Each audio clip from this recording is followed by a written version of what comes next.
Music चाहिए Qayyum Abbasi Abbasi Abbasi Abbasi. Hello, चलो हमरे के बीच आले हमरे के मुख अतिथि दिल से जोहार है। प्रोग्राम कब से स्टार्ट है देखो, इस समय के कोनो गारंटी न थे, कभी तन से प्राण छूट जाए। रे दिया दिया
ई बात के तो हम नहीं पोतियाली कहीं अब्बास जी, ई बात के हमर ले कहत रही का।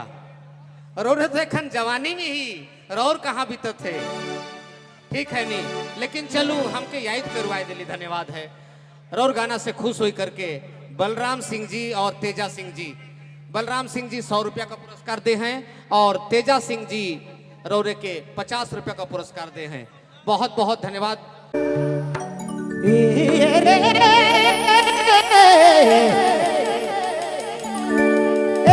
जवानी समय बीतल जात। चलो भैया।